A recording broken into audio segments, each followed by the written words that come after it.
From revealing his opponent, who's gonna fight him for one last time in November, to forever cementing his legacy as the GOAT, here's everything you need to know about Jon Jones's retirement. Now, you must have heard the saying, all good things come to an end. But I bet you wish it didn't apply to Jon Jones's career. Johnny Bones Jones has been the measuring stick for UFC fighters, old and new. But according to him, it may just be time for him to hang up the gloves once and for all. Fox Sports Australia hosted the bombshell interview that, not gonna lie, had me shedding a tear. The new undisputed heavyweight champ revealed how his next title defense will be his very last championship bout. Why do I even need to specify that? Well, almost all of his fights have been for the belt. Jon has done pretty much everything that there is to do for a fighter, undefeated and a two-time light heavyweight champion. He's beaten legends such as Daniel D.C. Cormier, Rampage Jackson, and Alexander Gustafsson, all except one particular fighter. His next fight is going to be against none other than Stone Cold Stipe Miocic, and the bout is expected to be held at the Madison Square Garden in November 2023. Though, there were many names thrown around as candidates for Jones's last dance in the octagon. One particular name was Sergey Pavlovich. There are only a handful of fighters who can be deemed worthy of putting up a fight, and if you're rocking a 6-fight win streak, with all of them being first-round knockouts, you're worthy of being in the conversation. When asked about potentially fighting the Russian brawler, Jon acknowledged how impressive his recent success is. But after 16 years in the game, there's pretty much nothing that he hasn't seen already. He compared Sergey to Glover Teixeira. If you don't know who that is, first of all, hello casual. And second of all, this was the man who had one of the most impressive undefeated streaks in UFC history. He was heading into his UFC 172 knockout against Jon Jones, boasting a 17-fight win streak. He looked basically unbeatable before. But of course, he then got a reality check with Johnny Bones Jones. Jon continued dissecting Sergey in the interview and why he wasn't worthy of his time. Compared to him, a fighter who is pretty much a rounder on the ground and with his strikes, Sergey's only selling point is his punches. And then Jon went on to compare the heavyweight to the one-trick ponies he's faced in the past. Who are these names, you ask? Well, one-trick pony is just a term Jon uses for legends such as Rampage Jackson and Alexander Gustafsson. But even that isn't the reason he isn't interested. You see, the world may be hyping the 261-pounder, but according to Jon, it's Sergey who? Apparently, in the grand scheme of things, no one knows who he is. He's deemed the fighter high risk, very low reward.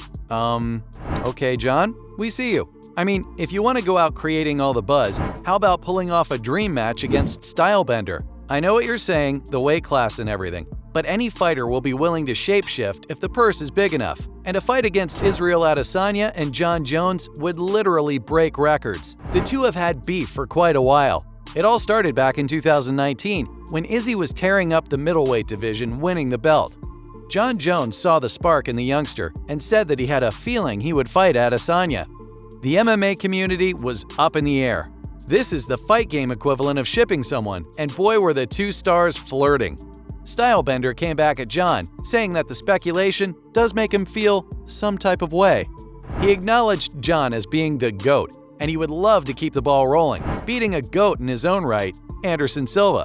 But in his very own Jon Jones way, he humbled Adesanya, claiming he'll call him daddy by round 3 if the fight does happen. Come on, Jon, you've beat who there is to beat. How about we give the fans what they want? Even though Jon teased fans by calling Stylebender out on his loss against Alex Pereira, he dismissed any real speculation for the two to go toe-to-toe against each other in the near future. Jones has vented, saying that even though the two may be neck-to-neck when it comes to social media following, if we're talking about sheer body-to-body combat, it's a long shot. But there is one particular fighter other than Stipe that might be worth a comeback, and it's Francis Ngannou. You see, Francis has been on Jon's radar for quite a while.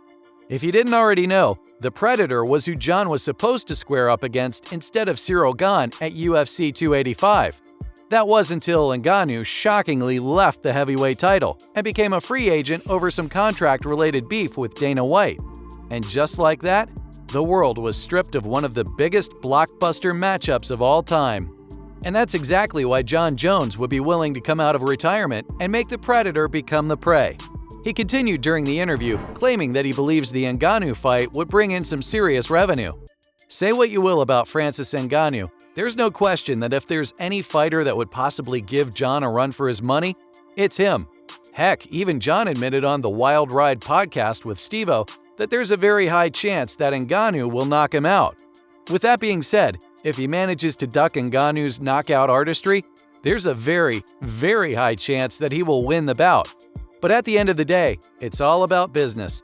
John doesn't need to prove himself as the GOAT anymore. His GOAT impression after the Ciryl Gane fight pretty much summed that up. Squaring up against Ngannou for his last dance in the ring would be pretty cha-ching. It's one of those high-risk, high-reward cases. It's depressing, to be honest. I mean, he just came back in March. I guess we'll just have to get used to reality. John isn't the fighter he once was. He admitted to being an old guy, saying he just wants to be around. He just wants to be there for his family and his kids. The American gangster and UFC legend Chael Sonnen deemed John's bones and joints too weak for him to be fighting right now. This particular hot take came after watching 2 episodes of the UFC embedded vlog series. In both the episodes, John was seen working out in the pool, which to the average person would be pretty normal. I mean, who am I to say anything? Because to me, climbing 2 flights up the stairs is leg day, done and dusted. But Chael Sonnen exposed the exercise to be for the injured and low impact. He thinks John is in recovery mode, which will indeed reflect on his matches following his return to the octagon. Even after he demolished Ciryl Gane, proving many of his haters wrong, Chael was pretty critical of Bones. And for a good reason. He thought the new heavyweight was sluggish compared to his old nippy self. And trust me, Sonnen knows what he's talking about, for he was the man John managed to demolish with a toe that looked like it went through a meat grinder. Sonnen can tell there's something very off about this new not-so-bones Jon Jones. But hey, perhaps it's time to let go. We can throw in all the names we want that would be worthy of giving us the classic Jon Jones fights we've seen over the years, but according to the Bones, he just needs one more win. He's made it clear that in the next 5 or 6 months, life will only be about living a healthy lifestyle and waiting for the next opportunity. That's all he needs to be doing now to live the rest of his life as a champion.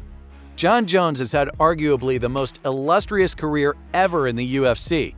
Joe Rogan puts it best, the man has more championship fights than regular bouts. When it comes to the GOAT debate, it's either him or Khabib Nurmagomedov. But according to both Luke Thomas and Rogan himself, Jon Jones is by far the most accomplished fighter. The dude has been a cheat code all his career. I mean, what do you say about a guy who went into a championship bout against Swede legend Alexander Gustafsson with little to no training, and won and did it again 2 years later? Against arguably the greatest wrestler in UFC history, Daniel D.C. Cormier, same story. Let's not forget his famous admission that he beat him after a weekend of cocaine. He doesn't have to prove anything to anyone. Well, except to himself. Jon Jones has had his fair share of woes in his career. From arrests to PED allegations, he is at a rough time reclaiming his legacy. Guess now, heading into November, all he wants to do is cement it once and for all. So, from forever cementing his legacy as the GOAT to revealing his opponent for his last dance in the octagon in November, that was all you needed to know about Jon Jones's retirement.